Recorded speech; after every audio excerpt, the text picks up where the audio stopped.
Hey guys, welcome back to the channel McNallie Money, home of all things stock, investment, and personal finance related. Now for today's video, we're going to be taking a second look at a company that we've actually talked about on the channel before. The company name is WeedMD, and they just came out with year-end results for 2020, along with preliminary revenue guidance for Q1. So I'm going to walk you guys through their numbers. We're going to look at how their business model has changed over the past couple of months, and then I'm going to go into my bullish thesis and my price target or price prediction for this stock moving forward.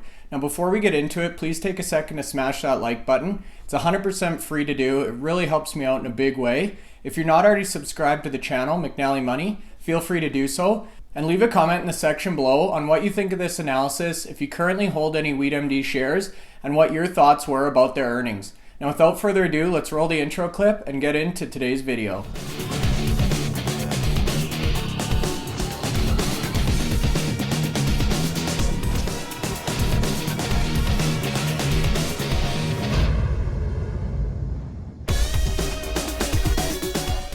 Okay guys, so today we're going to be talking about WeedMD. Now this is one of the more popular stocks here in Canada in the MJ space. I've had a long history with WeedMD myself. I actually started purchasing shares a couple of years back and I've been continually averaging down. Right now I hold 8,500 shares. My average cost is $1.18. So I'm actually down about $7,600 Canadian on this position. So as of right now, this is my biggest loss in my entire account.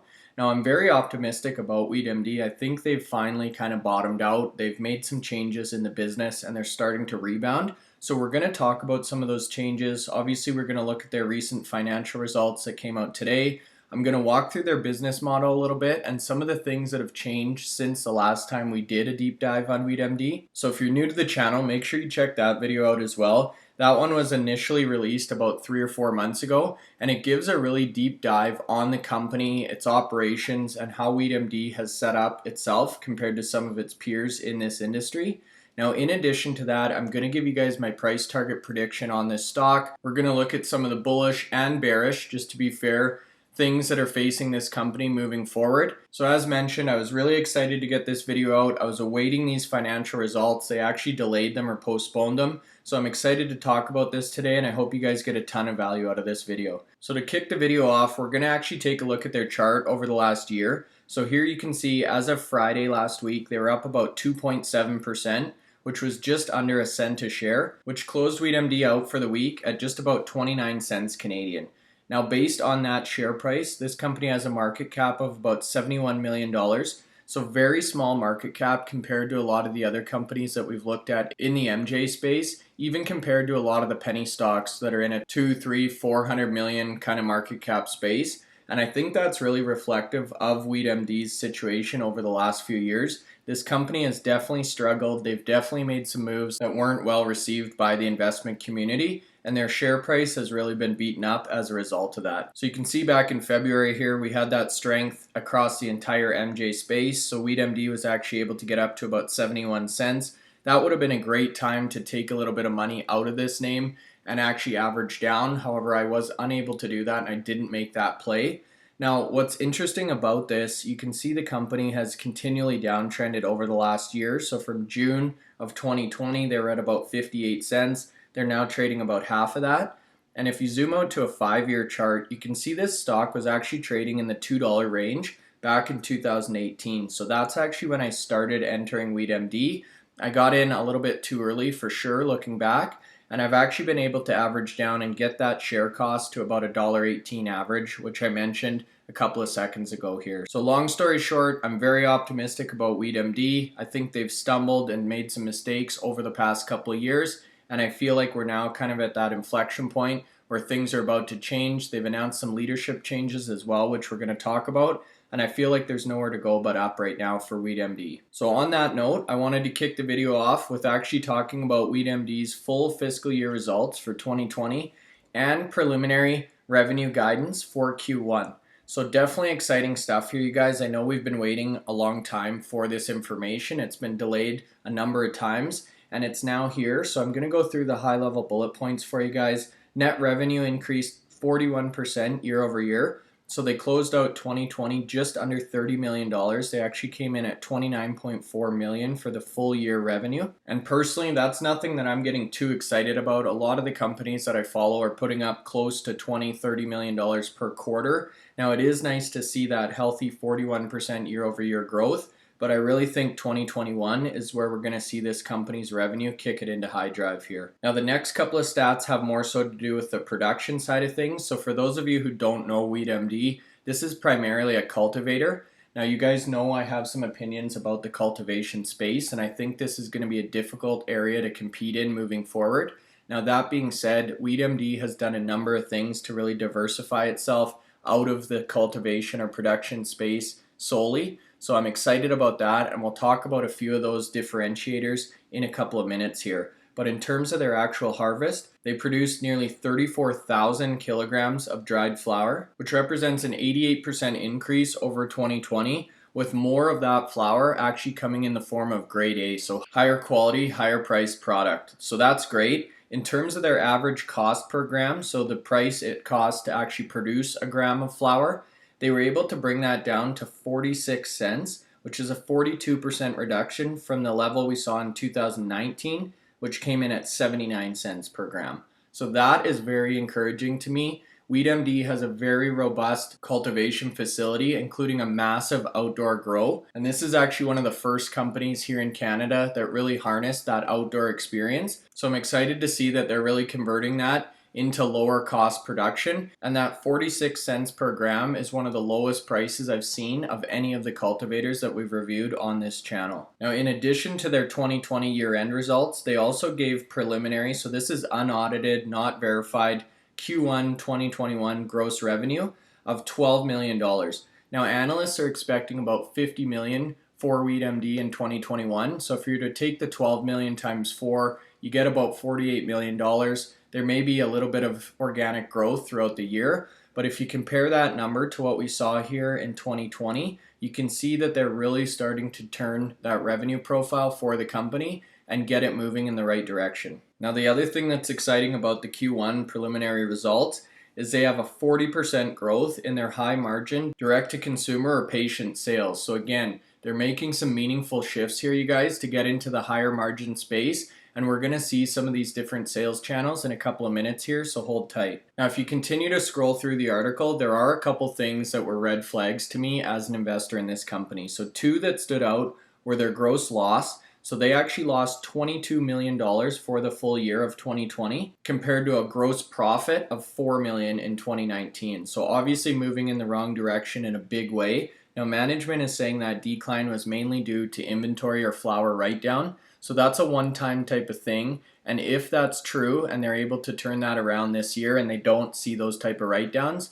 we are working towards profitability, but that was definitely concerning. The other one, which is very similar, is adjusted EBITDA. So again, adjusted EBITDA is reported very differently between the companies. However, in the case of WeedMD, they're again moving in the wrong direction. So in 2019, they had adjusted EBITDA loss of 11.9 million for the full year. In 2020, they recorded an adjusted EBITDA loss of 43.6 million for the full year. So adjusted EBITDA actually dropped or decreased by $31.7 million year over year. And again, management is citing the impacts of the Starseed integration, which we're going to talk about, as well as some of the commercial costs that were incurred as part of the overall company growth strategy. So again, definitely a couple of red flags or bearish highlights for the year. However, in my opinion, there's really nowhere to go from here but up for WeedMD. Now, they also had a number of operational highlights, which we're going to look at in a little bit more detail. A couple that I wanted to call out was this Pax Labs partnership. They also entered into a commercial agreement with Fire and Flower to do some of their CPG related tasks.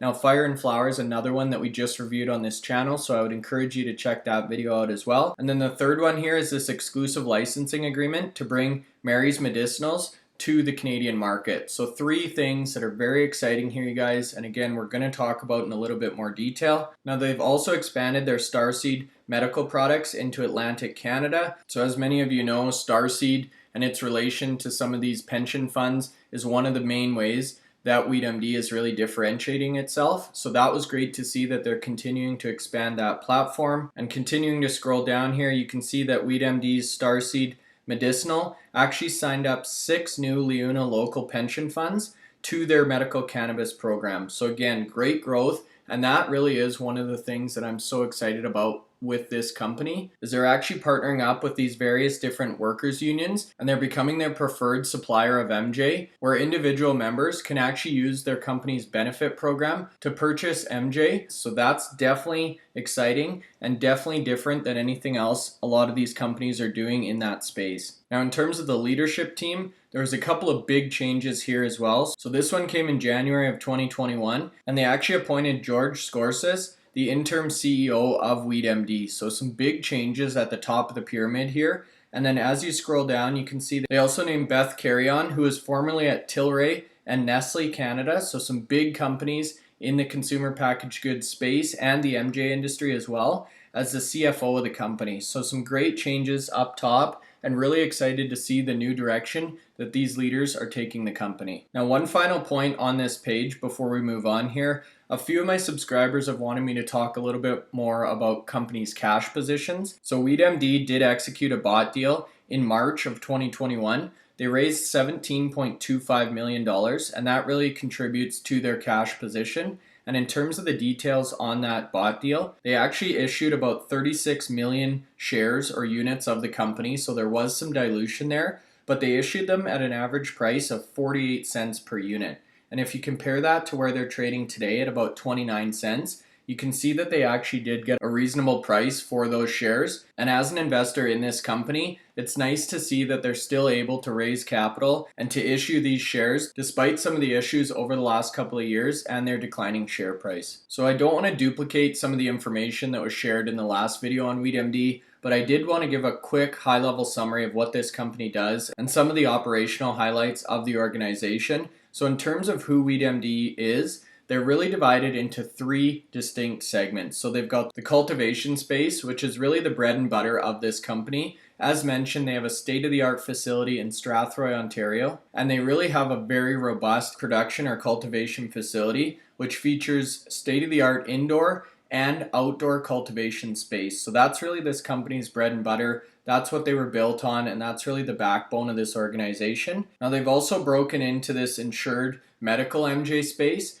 and that's really the Starseed Leona partnership. And I think this really does 2 things for the company. Number one is it gives them an outlet to sell a lot of their finished products to a captive market. And secondly, it lines them up for massive growth in both Canada and the United States, as Leona is really North American wide, and it really does position them for growth in the United States here.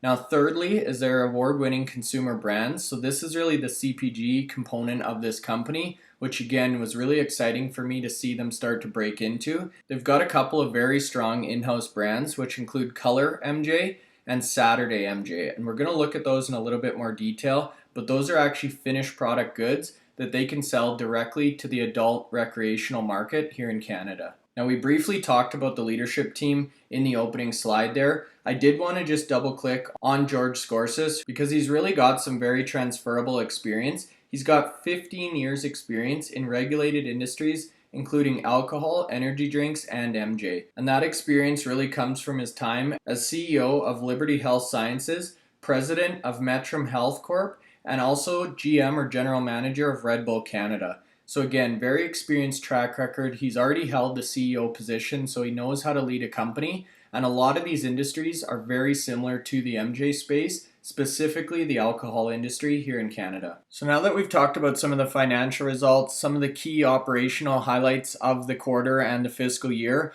and a little bit about the leadership changes here at WeedMD, I wanted to start talking about my bullish thesis for this company. And this slide is really a great segue or introduction into some of those investment highlights. So WeedMD really does have a best-in-class, state-of-the-art production cultivation facility. They've been around for a long time in this space, and they really have perfected their craft, which we're really starting to see in the quality of dried flower or their finished product, and the reduction in that average input cost or cost to grow per gram. They've got a premium MJ portfolio, which we're going to look at in a second here, and they've received a number of awards for their products, along with an expansive genetics library of various different strains and terpene profiles. They participate in the adult use recreational market and the medical market, with a variety of brands in each. They're really starting to scale their high margin direct-to-consumer medical platform via these insured benefit partnerships. And I think they're really just scratching the surface here. So I'm excited to see that one continue to grow. They've got major backing from the Leona pension fund itself, along with significant inside ownership. And then finally, a strong balance sheet and liquidity because of some of that cash raising activity that we saw a couple of slides ago. Now, in my opinion, with the kind of cash burn and the net loss and adjusted EBITDA loss that they posted last year, I wouldn't necessarily say their balance sheet is the best I've seen in this space,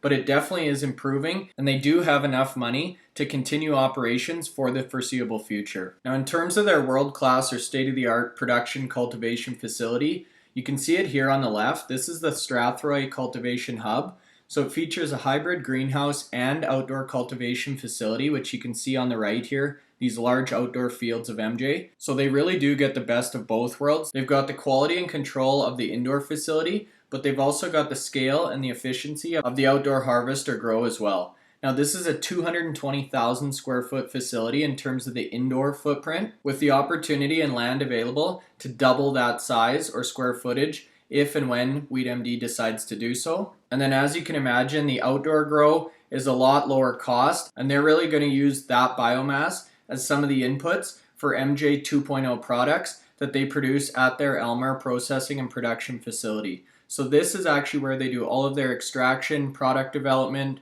processing, fulfillment, and really convert a lot of that flower into high margin finished goods or finished products. They've got 2 supercritical CO2 extractors in place with processing capacity of 50,000 kilograms per year. So very robust operation, and they're actually starting to contract manufacture for third-party companies at this site as well, which we're going to see through the Fire and Flower partnership or agreement. So here's actually a closer look at some of these finished product goods. So as mentioned, they've really got 2 main recreational brands. Color MJ, which is in the top left here, you can see pre-rolls available, the nitrogen infused bags of bud or flower, and then vape cartridges are also available under the Color banner. Now at the bottom left here, they've got the Saturday brand. Again, very similar product offerings, but targeted at a different segment of the market. And then on the right hand side, they've got their medical offering, which includes Starseed and Mary's Medicinals, which we're going to talk about in a little bit here. Now, although WeedMD doesn't offer the same variety as some of the other companies that we've looked at on this channel, they really do have high quality product. And I wanted to call out a few of the accolades that this company has received in the last year. So Pedro's Sweet Sativa, which is one of their most popular strains, was actually recognized as the top sativa flower in 2020 by Kind Magazine. Their Saturday vape cartridges were the #1 seller in the Ontario MJ store during their first month of sales. They were one of the first companies to introduce the nitrogen-filled packaging to really preserve the freshness and terpene profiles of their bud or flower. They've got 15 different SKUs in the adult use recreational market now. And on the medical side, they've got over 35 SKUs available for the Starseed brand itself. So they're definitely starting to grow that brand portfolio. They're receiving awards and accolades for their products, and they really are becoming a lot more popular in the Canadian market here. So now that we've looked at WeedMD's in-house brands, I wanted to spend a little bit of time on some of these strategic relationships that were featured in the operational highlights of that initial article. So the 3 that I wanted to talk about were Mary's Medicinals. So WeedMD is now the exclusive distributor Canada-wide of this award-winning US wellness brand. They signed a contract manufacturing agreement with Fire and Flower to produce their Revity CBD product lineup. And they've also signed an agreement with Pax Vaporization, which is really one of the leaders in this space, to start providing product to their Starseed medical channel as well. So definitely signing some meaningful agreements here within the last year, and really starting to again diversify their product offering and their brand portfolio here in Canada. So now I wanted to spend a little bit of time on this Starseed business unit. So what essentially happened here, you guys, is the Leona pension fund actually came in and made a strategic investment in WeedMD. So they currently own about 29 to 30% of this company.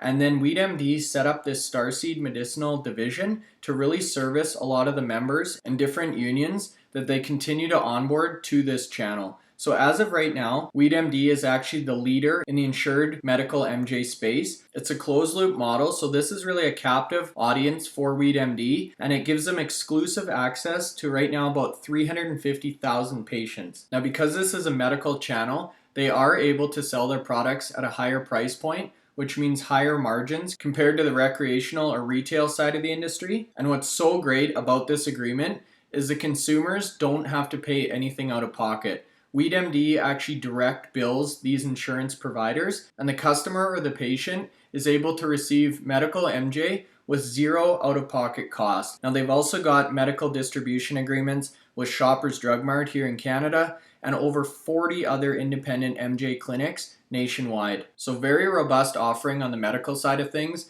And this is a space or an area in the MJ industry that a lot of companies have really overlooked, as everyone has really started to shift their focus to the recreational side of things. Now, what's interesting about this Leona pension fund, it actually stands for the Laborers International Union of North America, and it really is exactly that, North American-wide exposure for WeedMD. So overall, they have 2.2 million potential customers or patients. Now, a lot of those are located in the United States, so there are some regulatory concerns, but I think this is really WeedMD's foot in the door in terms of North America or US expansion down the road. And you can see here, they estimate the legal MJ market in the United States to be about 12.4 billion as of 2019, but the total MJ market, so black market and legal market, to be about 75 to 100 billion dollars. So massive, massive growth potential. And whether it's the medical side or the recreational side of things, this is why I'm so bullish on the United States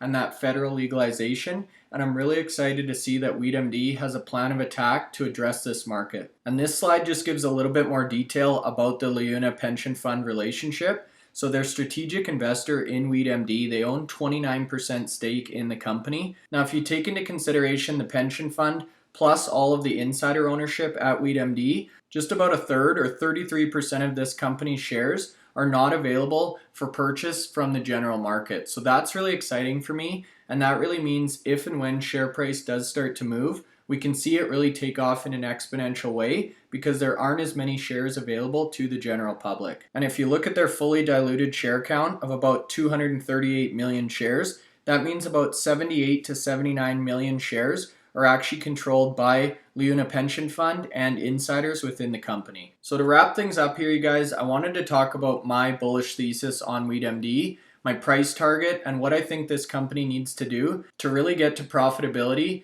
and complete this turnaround that we're witnessing in front of us here. So WeedMD has really identified 5 different areas that they believe are going to be the keys to profitability. So number 1 is growth. We're seeing that in the form of additional SKUs coming online in both the medical and recreational space. They're signing these strategic partnerships, which we talked about. They're expanding their patient base, and they've really streamlined their organization, and we're seeing that in top-line revenue growth. Now, the second pillar here is optimization. So this is really about realigning their facilities, making sure they're playing to their strengths, reducing the amount of working capital that's required, and optimizing their expenses relating to selling, general, and administrative activity to really increase that EBITDA moving forward. The third point is really around efficiencies. So they've actually invested heavily in automation equipment to improve the efficiency and de-risk the revenue at both of their production facilities. And they've established internal KPIs or key performance indicators to drive focus and really measure some of these key outcomes. So fourth, they really talk about quality. Now we're already starting to see this with the amount of biomass increasing year over year. Their THC potency is also going up, and the percentage of grade A biomass is improving quarter over quarter and year over year. Now, the way they're doing that is actually improving some of their cultivation techniques, so including irrigation, the trimming, the drying, things like that. And they've also improved the packaging and storage of their semi-finished goods to really maintain that high quality finished product. And then fifth is the people. So we've saw some of the organizational changes, they've had leadership changes, and they've invested heavily in their talent development programs internally within this company. So again, I feel like they've got a very clear plan moving forward. I think we are really starting to see WeedMD bottom out here, you guys. I don't believe there's a lot of downside risk in this name any longer, and they're actually starting to execute on this plan that they've been talking about for years and years. and I now feel like it's starting to come to fruition. So that really leads me to my final point. Where is this company headed in terms of share price, and what is fair value of WeedMD at this point in time? So if we jump over to Simply Wall Street here, you can see a couple bullish and a couple bearish points. So on the bullish side of things, WeedMD is trading at a significant discount to what their analysts on Simply Wall Street consider fair value for this company, which we're going to look at in a second here. Earnings are forecasted to grow anywhere from 50 to 60% per year for the foreseeable future. And again, we talked about that revenue profile really changing for this company. So that's definitely exciting to see. Now on the risk side of things, or the bearish side, they have less than 1 year cash runway. So I talked about that a little bit. I definitely don't think they've got a lot of wiggle room here, and they do really need to execute in a meaningful way in 2021. They've seen shareholder dilution in the past year, so we talked about that bought deal and some of the shares that were issued in order to raise capital for this company. And they currently don't have a meaningful market cap, meaning they trade under $100 million Canadian, which does give some risk in terms of the overall size of the company. And that's really not unique to WeedMD. That's any of these penny stocks in general. So that really leads us into my final slide here, you guys. What is fair market value of WeedMD, and what's my price target on this company? Now on Simply Wall Street, they say the fair value of this company is about $3.54 Canadian, which is actually about 12.2 times where it currently trades at that 29-cent price point. Now, if we were to apply that same 12.2 multiple to their market cap, we actually come out with a fair value market cap of about $867 million for this company. Now, I'm not as bullish as some of these analysts. I think 800, 900 million for WeedMD at this point in time is a little bit optimistic, but based on their production cultivation facilities, some of these partnerships, their strategic investment, and their plans for growth over the next couple of years, I think fair value on WeedMD at this point in time is probably about half of that. So say $400 to $425 million, which is about 5 to 6 times their current market cap. And if you apply that to their current share price, you come out with a total of about $1.73. So realistically, you guys, I think that's probably my price target, or my fair value estimate for this company at this point in time is right in the $1.70 to $1.80 range, which means there's significant upside from where we're at right now.